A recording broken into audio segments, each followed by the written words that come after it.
मृत्युदेखि डराएर हिजो पनि हामी कुना पसेका होइनौं। मृत्युदेखि डराएको भए झापाको संघर्षको सृष्टि हुने थिएन। मृत्युदेखि डराएको भएदेखि तानाशाहलाई, त्यो बादशाहलाई घोडाबाट खसाल्नको निम्ति कठालो समात्ने आँट गरिने थिएन।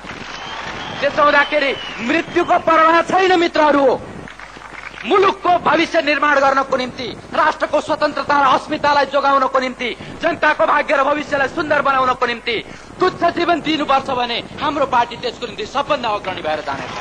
राजा मान सम्मानलाई उपभोग गर्दै किनारामा बसी बक्सियोस् महाराज, हात नलम्काई बक्सियोस्, आँखा नचम्काई बक्सियोस् र आफ्ना सण्ड मुसण्डहरूलाई नचलाई बक्सियोस्। र यदि सण्ड मुसण्डहरूलाई नै चलाउने हो भने, यदि सण्ड मुसण्डहरूलाई नै अगाडि लिएर आउने हो भने महाराजले नै श्री पेज उतारेर सिंहासनमा राखेर मैदानमा नेता भएर आउनु पर्यो ताकि प्रतिद्वन्दिता गर्न सकियोस्। तत्कालीन नेकपा मालेको महासचिवका रूपमा भण्डारीको संयोजनकारी भूमिकाकै कारण पञ्चायती व्यवस्था विरुद्ध कांग्रेस र कम्युनिस्ट एक ठाउँमा उभिने वातावरण बन्यो। त्यतिबेला नेपाली कांग्रेसको तर्फबाट गणेशमान सिंहले आन्दोलनको नेतृत्व गर्नुभयो भने वाम मोर्चाको तर्फबाट भण्डारीको महत्त्वपूर्ण भूमिका थियो। वामपन्थी दलहरूसँग सहकार्य गर्न हिचकिचाइरहेको नेपाली कांग्रेससँग सहकार्यको अवस्था सिर्जना गर्न भण्डारीको वैचारिक क्षमता निर्णायक बनेको थियो। फलतः कांग्रेस र वाम मोर्चा बीचको सहकार्यमा भएको सफल संयुक्त जनआन्दोलनको परिणामस्वरूप 2046 साल चैत्र 26 गते नेपालबाट पञ्चायती व्यवस्था अन्त्य भई बहुदलीय प्रजातान्त्रिक व्यवस्था पुनर्स्थापित भयो। जनआन्दोलनकै क्रममा निर्वाह गरेको भूमिकाले उहाँलाई कुशल नेता मात्र नभई परिपक्व विचारकका रूपमा देशव्यापी रूपमा स्थापित गरायो। 20 को दशकदेखि विभाजित भएको कम्युनिस्ट आन्दोलन कार्यनीतिक, रणनीतिक, सैद्धान्तिक विचार भिन्नताको कारणले अलग अलग चलिरहेको थियो र संयुक्त वाम मोर्चा निर्माण भएपछि निरङ्कुश तन्त्र र निर्दलीय पञ्चायती व्यवस्थाको विरुद्ध संयुक्त आन्दोलन गर्ने सन्दर्भमा कम्युनिस्ट समूहहरूले एकीकृत भएर काम गर्दै आए। जनआन्दोलनको सफलतापछि जारी नेपालको संविधान 2047 लाई आलोचनात्मक समर्थन गर्ने भण्डारीको राजनैतिक सुझबुझले मुलुकमा शिशु बहुदलीय व्यवस्थाको जग हाल्न भूमिका खेलेको थियो। भण्डारीले आफ्नो पार्टीको सैद्धान्तिक पक्षलाई उजागर गर्दै शिशु प्रजातन्त्रको विकासका लागि तत्कालीन शक्ति सन्तुलनलाई विश्लेषण गर्दै 2047 सालको संविधान प्रति 27 बुँदे सुझाव सार्वजनिक गरेर आलोचनात्मक समर्थन गर्नुभयो। यो संविधानलाई हामी आलोचनात्मक समर्थन गर्छौं भनेर अभिव्यक्त गरेका छौं।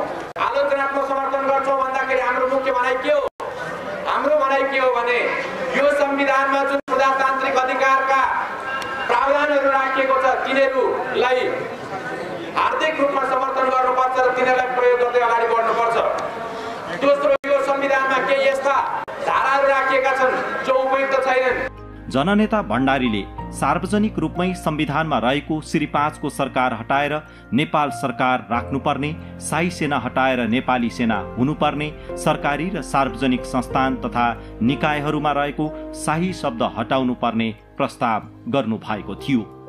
विशेष गरी राजा र राजपरिवारका असीमित अधिकारहरू कटौती गर्दै प्रजातन्त्रलाई बलियो बनाउनु पर्ने मत अघि सार्नु तत्कालीन समयमा चुनौतीपूर्ण थियो। उहाँले 1.5 दशक पहिले अगाडि सारेको विचार 2062-63 सालको जनआन्दोलनपछि सिङ्गो नेपालको पुँजी बन्न पुग्यो। नेपाललाई स्वतन्त्र सार्वभौम धर्मनिरपेक्ष जनताको जनवादी गणतन्त्र घोषित गरिनेछ। शक्ति पृथकीकरणको सिद्धान्तको आधारमा संविधानले व्यवस्थापिका, कार्यपालिका र न्यायपालिकाको व्यवस्था गर्नेछ। निर्वाचित व्यवस्थापिका सभाले ऐन कानुनहरूको निर्माण गर्नेछ। राष्ट्रिय राजनीतिमा चम्किलो ताराका रूपमा उदाउनु भएका उहाँको देशभित्र मात्र नभई अन्तर्राष्ट्रिय स्तरमा पनि चर्चा हुन थालिसकेको थियो। 2048 सालमा सम्पन्न आम निर्वाचनमा काठमाडौँको क्षेत्र नम्बर 1 बाट तत्कालीन अन्तरिम सरकारका प्रधानमन्त्री तथा नेपाली कांग्रेसका सभापति कृष्ण प्रसाद भट्टराईलाई पराजित गरेपछि उहाँको चर्चा झनै चुलियो। जस्तो अनुमान गरेको थिएँ मैले जनताप्रति कि राजधानीका जनता प्रजातन्त्रको निम्ति जनजीविकाका समस्याहरूलाई प्रगतिशील ढङ्गले समाधान गर्ने कुराको निम्ति र यो मुलुकको स्वाधीनता र स्वतन्त्रताको निम्ति मरिमेट्न तयार छन् भन्ने जस्तो मैले पूर्वानुमान गरेको थिएँ। त्यो कुरा यो विजयले पनि प्रमाणित गरिदिएको छ। सरल जीवनशैली र ओजपूर्ण भाषण कलामा निपुण जननेता मदन भण्डारीले नेपालको कम्युनिस्ट आन्दोलनलाई सामाजिक आर्थिक परिवर्तनको मौलिक सिद्धान्त जनताको बहुदलीय जनवाद मार्फत लोकतान्त्रिकरण गर्नुभयो। उहाँको लोकप्रिय विचार र त्यसले सिर्जना गरेको जनलहर देखेर विश्व प्रतिष्ठित न्युज विक म्यागजिनले कार्ल मार्क्स नेपालमा जीवित छन् भन्दै उहाँको अन्तर्वार्ता प्रकाशन गर्यो। प्रजातन्त्रको संस्थागत विकास सँगसँगै राष्ट्रियताका सवालमा उहाँले अघि सार्नु भएको विचार आज पनि उत्तिकै सान्दर्भिक छन्। हामीले जति हदसम्म प्रजातान्त्रिक अधिकारहरू प्राप्त गरेका छौं ती प्रजातान्त्रिक अधिकारहरूको संरक्षण गर्न र तिनीहरूलाई रचनात्मक ढंगले प्रयोग गर्नको निम्ति हामी जानै पर्छ र यसरी हामी निर्माणको काममा संलग्न भएका छौं। सन् 1950 को नेपाल र भारत बीच भएका असमान शान्ति तथा मैत्री सन्धि सम्झौताका सन्दर्भमा भण्डारीले संसदमा व्यक्त गर्नुभएको धारणा नै आज सिङ्गो देशको धारणा बन्न पुगेको छ। र जहाँसम्म भारत र चीनको सवाल छ, दुईटै ठूला छिमेकी मुलुकहरूसँग परम्परागत ढङ्गको मैत्रीपूर्ण सम्बन्ध हामी कायम राख्न चाहन्छौँ। यसको साथसाथै भन्नै पर्ने कुरा के हो भने विगतमा जुन असमान र अपमानकारी ढङ्गका सन्धि सम्झौताहरू हाम्रो मुलुकसँग भएका छन् तिनीहरूको पुनरावलोकन गरेर असमानता र अपमानको पक्षलाई हटाएर हामी तिनीहरूको नवीकरण गर्ने पक्षमा छौँ।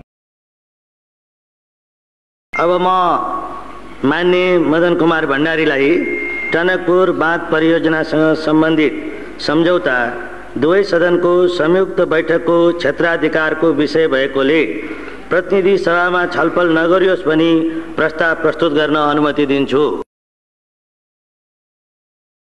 सम्माननीय सभामुख महोदय, आज चैत्र 24 गते हो। विशेष सम्झनाको यो चैत्र 24 को सन्दर्भमा 1 मिनेट म केही कुराहरू भन्नको निम्ति म अनुमति चाहन्छु।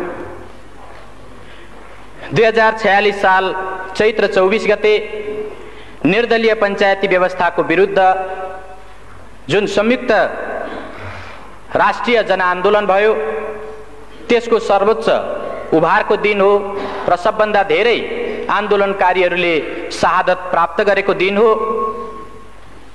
त्यस अघिपछि पनि आन्दोलनमा शहादत प्राप्त गर्ने धेरै आदरणीय शहीदहरू हुनुहुन्छ जसको रगत पसिनाले यो व्यवस्था, यो संविधान र यी हक अधिकारहरू हामीलाई उपलब्ध भएका छन्। आजको यस विशेष अवसरमा म उहाँहरू सबैलाई हाम्रो दलको तर्फबाट हार्दिक श्रद्धाञ्जली व्यक्त गर्न चाहन्छु। सभामुख महोदय, यो संयोगको कुरा हो कि आज चैत्र 24 गतेकै दिन हामी संविधानको सर्वाधिक महत्त्वपूर्ण प्रावधानसँग सम्बन्धित सवालमा श्री 5 को सरकारले गरेका काम क्रियाकलापहरू माथि टिप्पणी गर्न र तिनीहरू संविधान सम्मत छन् कि छैनन्, नियम कानुन सम्मत छन् कि छैनन्, राष्ट्रको हितलाई तिनीहरूले प्रतिनिधित्व गर्छन् कि गर्दैनन् अथवा तिनीहरूले राष्ट्रको अहित गरेका छन् भन्ने कुरा अभिव्यक्त गर्नको निम्ति आज यो सेसनमा, यो अवसरमा चर्चा गरिरहेका छौँ। सभामुख महोदय, अहिले भर्खरै माननीय जलस्रोत राज्य मन्त्रीले टनकपुर परियोजना सम्बन्धी सम्झौताको जुन प्रस्ताव प्रस्तुत गर्नुभयो त्यस सम्बन्धमा हाम्रो दलको तर्फबाट, प्रतिपक्षको तर्फबाट त्यो सम्झौताको बारेमा, त्यो प्रस्तावको बारेमा, त्यसमा भएका विषयवस्तुहरूको बारेमा हाम्रो आपत्ति, हाम्रो विरोध र यो प्रस्तावलाई प्रतिनिधि सभामा प्रस्तुत गर्नु संविधान सम्मत हुँदैन, नियम कानुन सम्मत हुँदैन र यसलाई यहाँ प्रस्तुत गर्ने र छलफल गर्ने कुरा संविधान र नियम कानुनको उल्लङ्घन गर्ने कुरा हो। त्यसो हुँदा यसलाई यहाँ प्रस्तुत नगरियोस्, यसलाई यहाँ छलफल नगरियोस् भन्नको निम्ति आफ्नो प्रतिवादको बारेमा म 1-2 शब्द अगाडि भन्न चाहन्छु। सभामुख महोदय, हामीलाई सम्झना छ, हामीलाई थाहा छ नेपालको संविधान 2047 को 126 को उपधारा 4 मा नेपालको प्रादेशिक अखण्डतामाथि असर पार्ने खालको कुनै पनि काम सिंगै संसदले एकमतले पनि गर्न सक्दैन, सर्वसम्मत भएर पनि गर्न सक्दैन। तर जब हामी टनकपुर परियोजना सम्बन्धी सम्झौताको बारेमा छलफल गर्छौं, जब हामी त्यस बारेमा मूल्याङ्कन गरिरहेका हुन्छौं, त्यसबेला स्वाभाविक रूपले यो प्रश्न पनि उठ्न सक्छ कि वास्तवमा 2048 साल मङ्सिर 19 देखि 25 सम्म प्रधानमन्त्री गिरिजाप्रसाद कोइरालाज्यूले भारत भ्रमण गर्नुहुँदा गर्नुभएको जुन सम्झौता हो, टनकपुर सम्झौता हो, त्यो टनकपुर सम्झौताको मस्यौदामा उल्लेख भएका जे विषयवस्तुहरू छन् त्यसलाई हेर्दा के वास्तवमा त्यसले हाम्रो प्रादेशिक अखण्डतालाई उल्लङ्घन गरेको छ भन्ने तर्क उपस्थित गर्न सकिन्न। अहिले भर्खरै मन्त्रीज्यूले त्यसका केही उल्लेखित पक्षहरूलाई यहाँ प्रस्तुत गर्नुभयो र नेपालले टनकपुर परियोजना सम्बन्धी बाँध निर्माण गर्नको निम्ति नेपालको भूमि उपलब्ध गरायो। भूमि उपलब्ध गराउने अधिकार, भूमि त्यस ढङ्गले दिने अधिकार संविधानले बहुमत प्राप्त भएको सरकारलाई या बहुमत प्राप्त दललाई दिएको छ कि छैन? सभामुख महोदय, हामी संविधानको प्रावधानलाई हेरेर, सम्बन्धित ऐन कानुनहरूलाई हेरेर र अरू कुनै नियमावलीहरूलाई हेरेर पनि हामी भन्न सक्छौं मुलुकको कुनै पनि त्यस्तो व्यक्ति वा निकाय छैन जसले यो मुलुकको 2.9 हेक्टर मात्रै होइन 1 इन्ची जमिन मात्रै पनि कुनै अर्को वैदेशिक राष्ट्रलाई दिन पाउँदैन र त्यो ढङ्गले दिने कुनै प्रावधान छैन। सभामुख महोदय, तर टनकपुर परियोजना सम्बन्धी सम्झौतामा त्यो कुरा गरिएको छ। म संविधानको 126 को उपधारा 3 तर्फ म ध्यानाकर्षण गराउन चाहन्छु। त्यो 3 मा उपधारा 3 मा के उल्लेख गरिएको छ भने कुनै पनि 126 को उपधारा 3 मा के उल्लेख गरिएको छ भने कुनै पनि सन्धि सम्झौताहरू यदि संसदले अनुमोदन गर्नुपर्ने सन्धि सम्झौताहरू छन् भने संसदले अनुमोदन नगरुन्जेलसम्म नेपालको हकमा त्यो लागू भएको मानिने छैन। सम्माननीय सभामुख महोदय, टनकपुर परियोजना सम्बन्धी सम्झौतामा हामी देख्छौं कि डिसेम्बर 5 मा 1991 को डिसेम्बर 5 मा जुन सम्झौता भयो त्यो सम्झौता गरिरहेकै बेला त्यो सम्झौताको टनकपुर सम्बन्धी सम्झौताको पहिलो लिखतमै पहिलो प्याराग्राफमै यो सम्झौतालाई डिसेम्बर 15 देखि कार्यान्वयन गरिने गरी यो सम्झौता गरिन्छ भनेर उल्लेख गरिएको छ। सम्माननीय सभामुख महोदय, संविधानको उल्लङ्घन गर्ने अधिकार बहुमत प्राप्त गरेको दललाई छ कि छैन? प्रधानमन्त्रीलाई छ कि छैन? कुनै पनि एउटा त्यस्तो व्यक्ति वा निकायलाई छ कि छैन? सम्माननीय सभामुख महोदय, संविधानको सर्वोच्चता अर्थात् संवैधानिक राजतन्त्र पनि संविधानभन्दा माथि हुन पाउँदैन भन्ने यो संविधान बहाल भइसकेपछि कुनै पनि एउटा व्यक्ति वा निकाय कसैले पनि संविधानभन्दा माथि रहेर वा संविधानका धाराहरूलाई उल्लङ्घन गरेर काम गर्न सक्दैन। तर यो टनकपुर परियोजना सम्बन्धी सम्झौतामा जो स्वाभाविक रूपले संसदले अनुमोदन गर्नु पर्थ्यो त्यो संसदमा प्रस्तुत गर्नु अगावै, संसदलाई जानकारी दिनु अगावै, संसदले अनुमोदन गर्नु अगावै, अझ जुन बेला सन्धि गरिँदै थियो, जुन बेला त्यसको ड्राफ्ट तयार हुँदै थियो, त्यस बेला नै वास्तवमा 10 दिन भित्रैमा या 5 डिसेम्बरमा त्यो सम्झौता गरेर 15 डिसेम्बरदेखि लागू गर्ने भनेर जुन त्यहाँ सम्झौता गरियो यो घोर संविधानको उल्लङ्घन हो र यस्तो संविधानको उल्लङ्घन भएको कुराप्रति यो सदनले, यो मुलुकले गम्भीरतापूर्वक लिने कि नलिने? आदरणीय सभामुख महोदय, हामी यो कुरालाई अत्यन्त गम्भीरताका साथ लिनुपर्छ भन्ने ठान्छौं। स्वाभाविक रूपले टनकपुर परियोजना सम्बन्धी सन्धि भइसकेपछि यो सदनलाई थाहा छ योभन्दा अगाडि पनि 2टा वा त्योभन्दा बढी सेसनको अवधिभरि राष्ट्रले यसबारेमा चर्चा परिचर्चा गरेको छ। सबै सन्धि सम्झौताहरू संसदमा प्रस्तुत गरिनुपर्छ र टनकपुर सम्बन्धी जुन सम्झौता हो यो सम्झौता सदनमा प्रस्तुत गर्ने र सदनद्वारा अनुमोदन गरिनुपर्ने सम्झौता हो भनेर हामीले प्रतिपक्षको तर्फबाट यही सदनमा र योभन्दा अगाडिका सेसनहरूमा पनि हामीले दृढतापूर्वक उठाएका छौँ। सभामुख महोदय, तर सत्ता पक्षबाट लगातार त्यो कुरालाई बेवास्ता गर्दै, लगातार त्यो कुरालाई अस्वीकार गर्दै यो कुनै सन्धि भएकै छैन, सन्धि भएकै होइन भनेर मुलुकलाई 1 वर्षसम्म लगातार गुमराहमा राख्ने, ढाँट्ने काम भयो। आदरणीय सभामुख महोदय, हामीलाई सम्झना छ त्यसबेला सरकारले टनकपुर सम्बन्धी सन्धि सम्झौताको सम्बन्धमा चर्चा गर्दा वास्तवमा टनकपुर परियोजनामा महाकाली नदीको जुन ठाउँमा टनकपुर परियोजना बनेको छ त्यो भारतीय नदी हो र त्यस ठाउँमा नेपालको अधिकार छैन भन्ने जिम्मेदार मन्त्रीहरूले, सत्ता पक्षका जिम्मेदार माननीयहरूले त्यो कुरा राख्नु भएको थियो। त्यति मात्रै होइन, स्वाभाविक रूपले त्यसको जुन अभिन्न अङ्गको रूपमा रहेको बायाँ तटबन्ध हो, त्यो बायाँ तटबन्धमा प्रयोग भएको नेपाली भूभाग त्यो टनकपुर परियोजनाको अभिन्न अङ्गको रूपमा होइन, त्यो त केवल नेपालतर्फ आउने बाढीलाई रोक्नको निम्ति मात्रै प्रयोग भएको भनेर बनाइएको भनेर श्री 5 को सरकारले उल्लेख गरेको थियो। त्यस ढङ्गले जिम्मेदार मन्त्रीहरूले राख्नु भएको थियो। सम्मान्य सभामुख महोदय, प्राकृतिक स्रोतको उपयोगको बाँडफाँड भएको छैन, त्यसबाट मुलुकको कुनै अहित भएको छैन, बरु भारतले शुभेच्छा स्वरूप पानी र बिजुली नेपाललाई प्रदान गरेको छ भन्ने यस किसिमले सत्ता पक्षबाट जुन कुरा उल्लेख गरिएको थियो हामीलाई सम्झना छ त्यो गलत हो। श्री 5 को सरकारले गरेका ती कुराहरू गलत छन्, जनतालाई गुमराहमा पार्ने खालका छन्, राष्ट्रको हितलाई हानि पुर्याउने खालका छन्, आघात पार्ने खालका छन्, संविधानलाई मिच्ने खालका छन् भनेर मुलुकले 1 वर्षसम्म लगातार सदनभित्र र बाहिर समेत चर्चा परिचर्चा चलायो र त्यसै सन्दर्भमा राष्ट्रको हितलाई, संविधानको मर्यादालाई र ऐन कानुनको मर्यादालाई पालन गर्नुपर्छ भन्ने सन्दर्भमा मुलुकले अभियान चलाउँदा धेरै होनहार नागरिकहरूको, धेरै त्यस्ता देशभक्तहरूको जीवन पनि गएको छ, धेरैले बलिदान पनि दिनु परेको छ। चाहे त्यो 48 साल चैत्र 24 गतेको घटनाको कुरा होस्, चाहे त्यो कावासोतीको भारतीय प्रधानमन्त्री नेपालमा आइरहेको बेला एउटा ज्ञापन पत्र दिनको निम्ति स्वयं टनकपुरको छेउबाट आएको जुन एउटा ज्ञापन पत्र दिने दल थियो, त्यो दलमाथि नवलपरासीको कावासोती भन्ने ठाउँमा जुन गोलीकाण्ड भयो, यस खालका घटनाहरूबाट मुलुकले धेरै आहत हुनु परेको छ।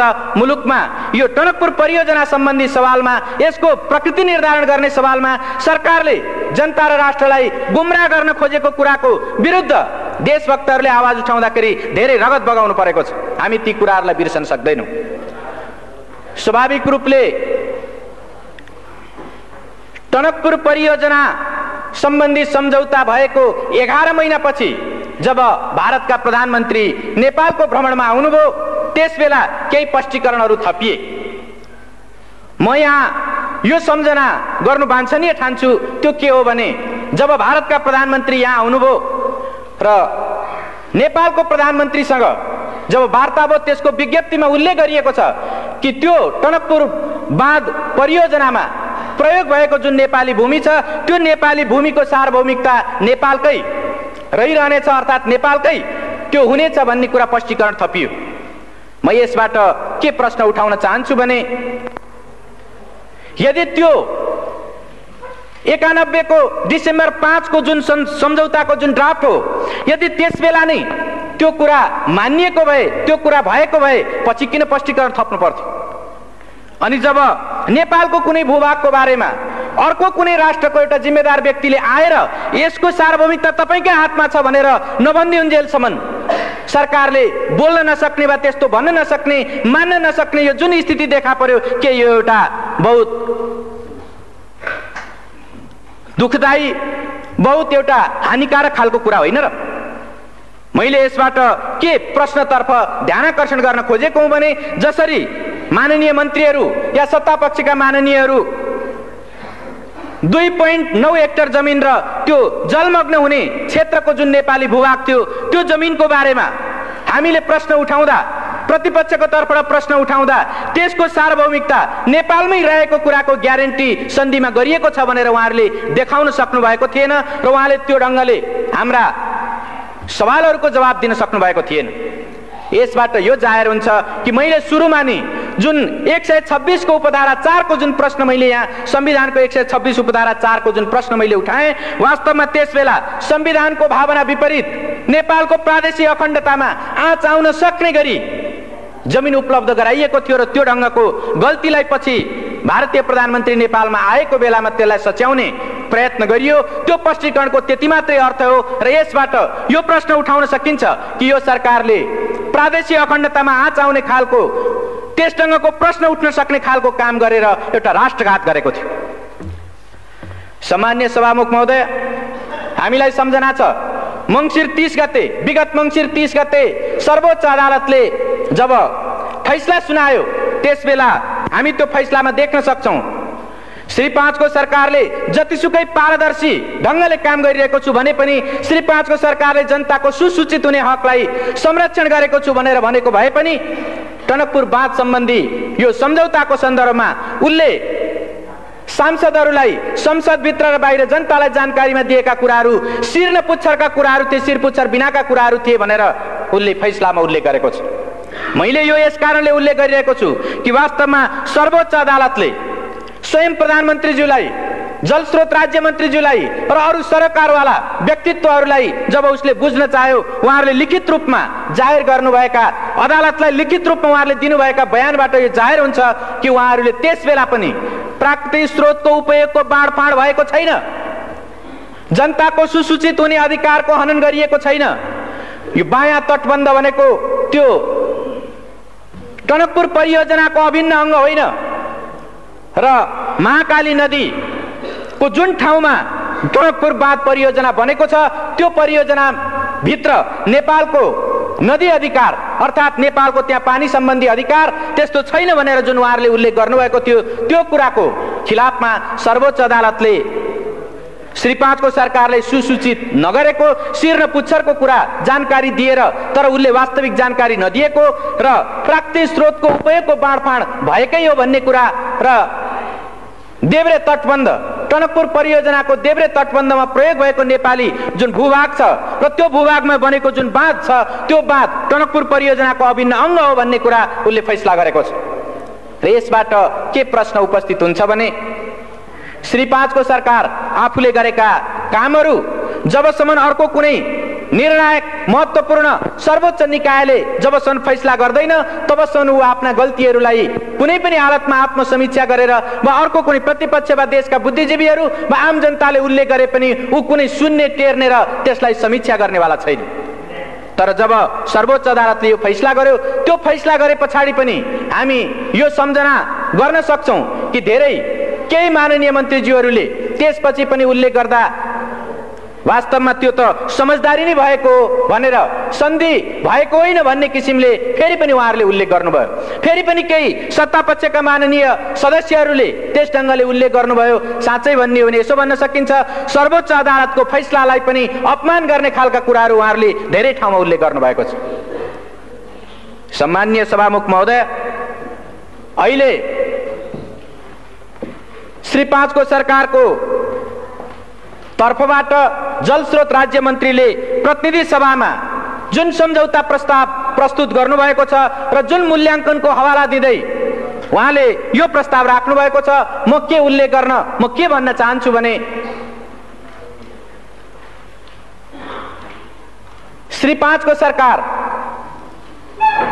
संविधान, ऐन कानून, राष्ट्र र जनताको हितमा, व्यवस्थाको हितमा नहुने खालका आफ्ना क्रियाकलापहरूलाई सकेसम्म ढाकछोप गर्न चाहन्छ र हामीलाई यो सम्झना छ कि बितेको 1 वर्षसम्म यो सन्धि नै होइन भनेर उत्तिकै दृढताका साथ प्रधानमन्त्री लगायत सबै माननीय मन्त्रीहरू र सत्तापक्षका सांसदहरू यो उल्लेख गरिरहनु भएको थियो। अहिले सर्वोच्च अदालतले फैसला सुनाइसकेपछि यो सन्धि हो र यसलाई संसदमा लगेर अनुमोदन गराउने सर्वोच्च अदालतको आदेश छ। हामी संसदको सर्वोपरिताको, संसदको सम्मानको हामी आदर कदर गर्छौं र सर्वोच्च अदालतको फैसलालाई हामी सम्मान गर्छौं भनेर उहाँहरू धेरै व्याख्या विश्लेषण गरिरहनु भएको छ। तर के सम्झना गर्न सकिन्छ भने जुन बेला प्रतिपक्षको तर्फबाट यस्ता सन्धि सम्झौताहरूलाई सदनमा प्रस्तुत गर्नुपर्छ भनेर माग राखिएको थियो, त्यसबेला उहाँहरूले त्यसलाई ठाडै अस्वीकार गर्दै आउनुभयो र अहिले पनि जबकि यो टनकपुर परियोजना सम्बन्धी सम्झौता दीर्घकालीन प्रकृतिको छ, त्यो व्यापक प्रकृतिको छ, त्यो महत्त्वपूर्ण छ र त्यसले स्वाभाविक रूपले दीर्घकालीन व्यापक व महत्त्वपूर्ण त्यसले प्रभाव पार्छ, त्यस्तो असर पार्छ, यस्तो सन्धिलाई साधारण प्रकृतिको भनेर त्यस्तो मूल्याङ्कन गर्दै उहाँहरू प्रतिनिधि सभामा साधारण बहुमतले पास गर्न सकिने रूपमा प्रस्तुत गर्दै हुनुहुन्छ। यसले वास्तवमा श्री 5 को सरकार संसदको सम्मान, संविधानको सम्मान गरिरहेको छैन भन्ने कुरा स्पष्ट रूपमा जाहेर गरेको छ। आदरणीय सभामुख महोदय, यो सर्वोच्च अदालतको फैसलालाई उल्लेख गर्दै जसरी श्री 5 को सरकारले यहाँ प्रस्ताव प्रस्तुत गरेको छ, म के तर्फ ध्यानआकर्षण गर्न चाहन्छु भने सर्वोच्च अदालतको फैसला पनि कानुन सम्मत ढङ्गले नै कार्यान्वित गरिनुपर्छ। अर्थात् कुनै पनि अदालतको आदेश कानुनविहीन ढङ्गले, कानुन विपरीत ढङ्गले कार्यान्वयन हुन सक्दैन। जब सन्धिको कुरा आउँछ, सन्धिलाई संविधानको 126 को उपधारा 1 ले कानुन सम्मत ढङ्गले त्यसलाई अनुमोदन सम्मेलन स्वीकृति गर्ने कुराको व्यवस्था गरेको छ। सन्धिको अनुमोदन गर्ने कानुन कुन हो? हामीलाई सम्झना छ नेपाल सन्धि ऐन 2047। नेपाल सन्धि ऐन 2047 नै यस्तो कानुन हो जुन कानुनले सन्धि सम्झौताहरूलाई अनुमोदन गर्नको निम्ति अधिकार सृष्टि गर्छ, त्यसको एउटा निश्चित अधिकार क्षेत्रलाई त्यसले निर्धारण गर्छ। तर हामीले अहिले भर्खरै सुन्यौं यो प्रस्तावमा श्री 5 को सरकारले सन्धि ऐनको कुनै उल्लेख नगरिकन केवल संविधानको 126 धाराको उपधारा 2 को प्रतिबन्धात्मक वाक्यांशलाई, प्रतिबन्धात्मक पक्षलाई उल्लेख गर्दै अनि प्रतिनिधि सभा नियमावलीको 219 का उपधाराहरूलाई उल्लेख गर्दै उसले यो प्रस्तुत गरेको छ। यसले के जाहेर गर्छ भने यो प्रतिनिधि सभा नियमावली भनेको निश्चित रूपले एउटा प्रक्रिया निर्धारण गर्ने कानुन हो। यो अधिकार सृष्टि गर्ने होइन, प्रक्रिया निर्धारण गर्ने कानुन मात्र हो। तर जुन अधिकार सृष्टि गर्ने कानुन हो, अधिकार सृष्टि गर्ने जुन व्यवस्था हो, ऐनको व्यवस्था हो, त्यो भनेको 2047 को सन्धि ऐन नै हो। त्यो सन्धि ऐनको उल्लेख श्री 5 को सरकारले यसमा गरेको छैन। त्यसको कारण के हो भने सन्धि ऐनमा स्वाभाविक रूपले संविधानको धारा 126 को उपधारा 2 का जे जति पनि सन्धि सम्झौताहरू छन् त्यस्तो सन्धि सम्झौताहरूलाई संयुक्त सदनको 2/3बाट अनुमोदन गर्नुपर्छ भन्ने त्यसले सुस्पष्ट व्यवस्था गरेको छ। तर संविधानको यो भावना र ऐन कानुनको यो पक्षलाई सर्वथा विस्मृतिमा राखेर, त्यसलाई बिर्सेर या त्यसलाई उल्लङ्घन गरेर त्यसलाई आदर गर्न नचाहेर श्री 5 को सरकारले केवल सर्वोच्च अदालतको फैसलामा रहेको यो पक्षलाई कि श्री 5 को सरकारले मूल्याङ्कन गरेर प्रतिनिधि सभा वा संयुक्त सभामा लैजाओस् भन्ने त्यो पक्षलाई मात्रै उल्लेख गरेर उसले प्रतिनिधि सभा नियमावलीका केही धाराहरूलाई टेक्दै यस सभामा, यो सदन समक्ष प्रस्तुत गरेको छ।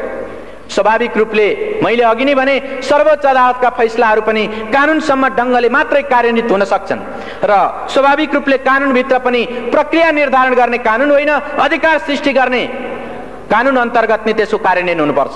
त्यसो भएको हुनाले सरकारको यो सन्धि प्रस्तावमा जुन कानुनलाई टेकेर, जुन धारा उपधाराहरूलाई टेकेर यो प्रस्तुत गरिएको छ, त्यो स्वाभाविक रूपमा कानुन विपरीत छ। सरोकारवाला विषयमा त्यो कानुन सम्मत छैन। सम्मान्य सभामुख महोदय, त यो परिस्थितिमा हामी के भन्न सक्छौं भने श्री 5 को सरकारले एक खालको पूर्वधारणा बनाएर त्यस अनुरूप मूल्याङ्कन गर्ने कुरा या त्यस अनुरूप आफ्ना धारणाहरू निश्चित गर्ने र त्यस ढङ्गले कार्यान्वयन गर्ने कुरा उल्लेख गर्दै आएको छ।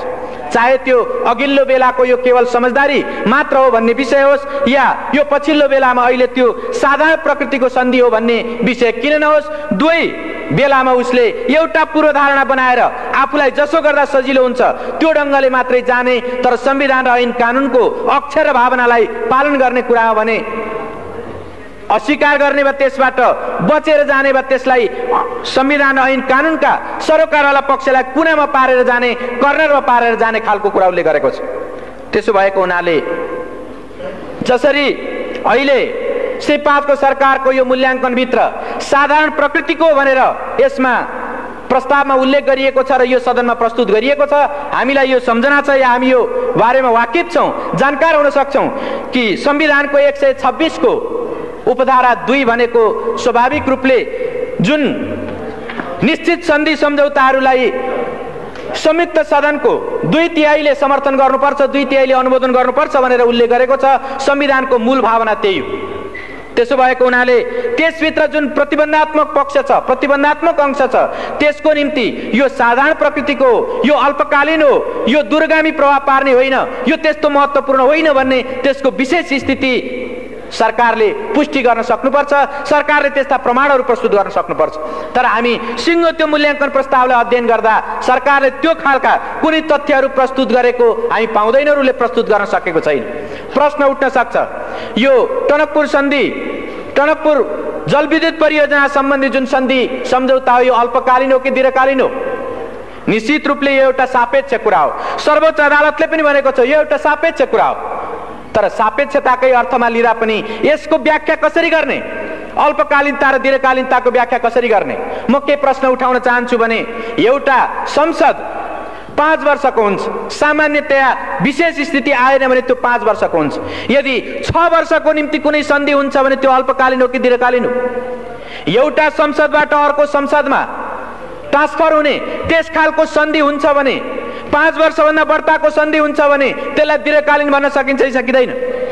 सभामुख महोदय, नेपालीहरूको आयु, औसत आयु 52 वर्ष छ। 52 वर्षसम्म, 50-52 वर्षसम्म कायम हुने सन्धि हो भने त्यो अल्पकालीन हो कि दीर्घकालीन हो?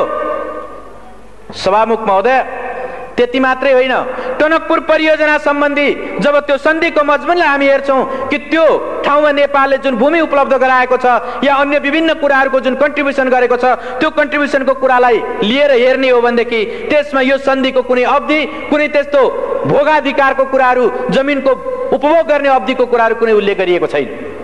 जब यो उल्लेख गरिएको छैन भने स्वाभाविक रूपले अनुमान गर्न सकिन्छ जबसम्म त्यो टनकपुर बाँध रहन्छ, जबसम्म त्यो परियोजनाका प्राविधिक पक्षहरू निकम्मा हुँदैनन्, तबसम्म त्यो सन्धि कायम रहनेछ। यदि त्यस्तो हो भने हामी अरू धेरै, चाहे त्यो कोशीको होस् वा गण्डकीको होस् या महाकालीमा भएको शारदा नदीको कुरा होस्, शारदा ब्यारेजको कुरा होस्, त्यो ठाउँमा ती कुरालाई, त्यो प्रविधिको कुरालाई हेर्दै यो आधुनिक प्रविधिद्वारा निर्मित भएको टनकपुर बाँध परियोजना 100 वर्षभन्दा माथि टिक्न सक्छ भनेर भन्न सक्छौँ। 100 वर्षभन्दा माथि टिक्छ भने सभामुख महोदय यसलाई दीर्घकालीन भन्ने कि अल्पकालीन भन्ने? अर्कोतिर स्वाभाविक रूपले यो व्यापक होइन भन्ने त्यस ढङ्गको निष्कर्ष मूल्याङ्कन प्रस्तावमा प्रस्तुत गरिएको छ। तर त्यो मूल्याङ्कन प्रस्तावकै एउटा हिस्सामा के उल्लेख गरिएको छ भने यसको मूल्याङ्कन गर्दा भारत भ्रमणमा प्रधानमन्त्रीले गएर गर्नुभएका अरू तमाम सन्धि सम्झौता र परियोजनाहरूको बारेमा पनि ख्याल गर्नुपर्छ भनेर उल्लेख गरिएको छ।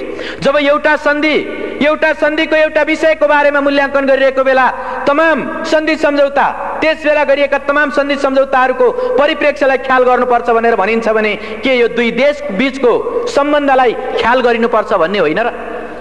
व्यापारको कुरा या व्यापार वाणिज्यको कुरा, अरू तमाम क्षेत्रको, चाहे निर्माणको होस् या व्यापारको होस् या अन्य सम्बन्धको कुरा होस्, त्यो तमाम सवालमा ख्याल गर्नुपर्छ भनेर स्वयं यो मूल्याङ्कन प्रस्तावले उल्लेख गर्छ भने के यो व्यापक प्रकृतिको भएन र? सभामुख महोदय, स्वाभाविक रूपले यसलाई जसरी श्री 5 को सरकारले व्यापक होइन भन्दै, दीर्घकालीन होइन भन्दै, दूरगामी प्रभाव पार्ने छैन भन्दै जसरी प्रस्तुत गरेको छ, त्यो एउटा पूर्वाग्रह र एउटा पूर्वधारणामा, एउटा पूर्वाग्रहमा त्यो आधारित छ र स्वाभाविक रूपले त्यो गलत छ। संविधान र ऐन कानुनको भावना विपरीत छ र त्यसै भएको हुनाले हामी यसलाई प्रतिनिधि सभामा छलफल गर्ने विषय होइन, प्रतिनिधि सभामा प्रस्तुत गर्नु मात्रै पनि वास्तवमा संविधानको भावनालाई उल्लङ्घन गर्नु हो भन्ने हामी ठान्छौँ। सभामुख महोदय, यसको अर्को पक्ष पनि छ। अर्को पक्ष के छ भने नेपालमा सामान्यतया भन्दै आइएको छ, हर कसैले भनिरहेको छ कि नेपालको सम्पत्ति भनेको जलस्रोत हो र यो जलविद्युत सम्बन्धी नेपालको जुन स्रोत हो वा जुन शक्ति हो त्यो 83,000 मेगावाट विद्युत क्षमताको छ।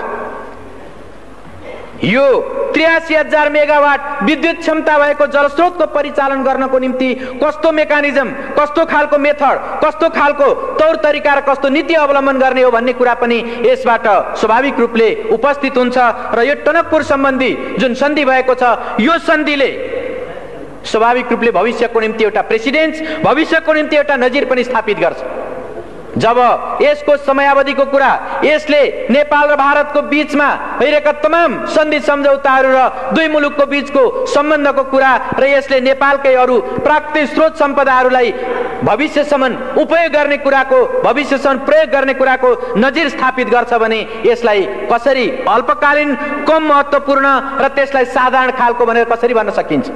त्यसो भएको हुनाले श्री 5 को सरकारले प्रस्तुत गरेको यो मूल्याङ्कन निश्चित रूपमा त्यो संविधान र ऐन कानुन विपरीत छ, राष्ट्रको हितलाई हानि पुर्याउने खालको छ र संविधानलाई उल्लङ्घन गर्ने खालको छ। त्यसो भएको हुनाले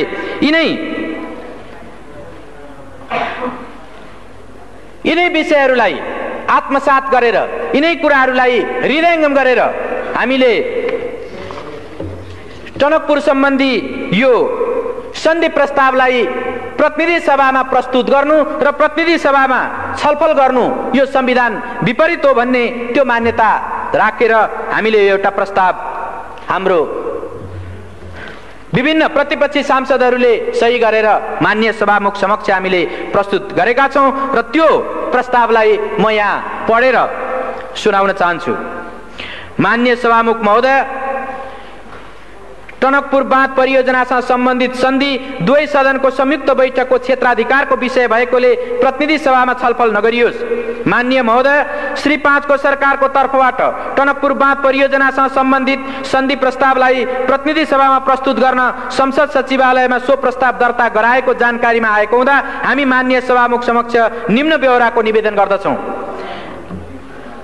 नेपाल अधिराज्यको संविधान 2047 को धारा 126 को उपधारा 2 ले नेपालको प्राकृतिक सम्पदाको उपयोग र त्यसको बाँडफाँड सम्बन्धी सम्झौता संसदको दुवै सदनको संयुक्त बैठकमा उपस्थित सदस्यहरूको 2/3 बहुमतबाट अनुमोदन गराउनु पर्ने व्यवस्था गरेको छ।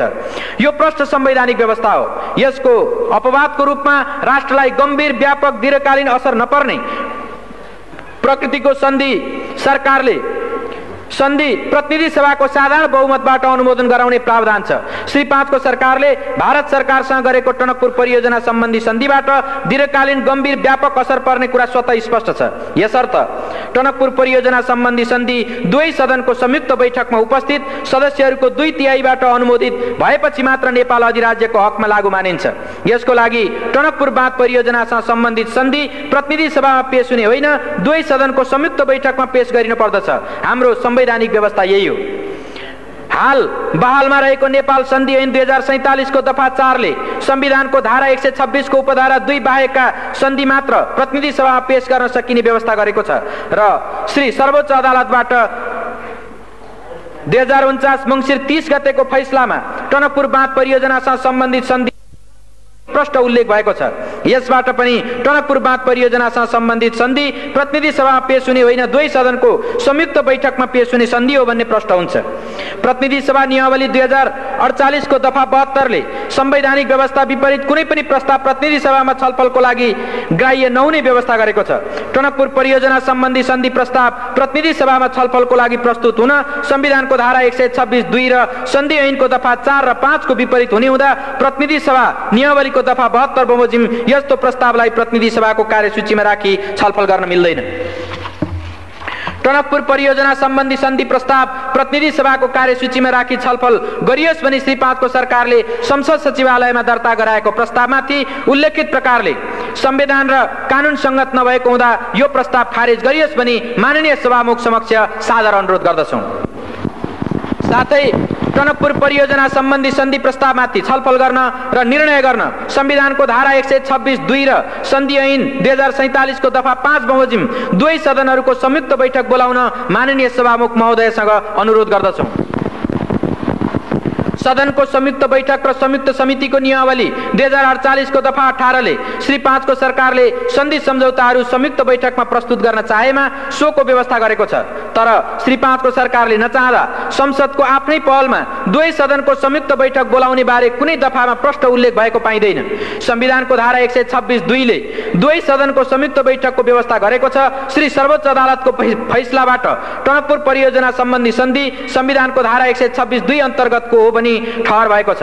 संसदको संयुक्त बैठक र संयुक्त समिति कार्य सञ्चालन नियमावली 2048 को दफा 35 ले माननीय सभामुखलाई बाधा अड्काउ पुकाउने अधिकार प्रदान गरेको छ।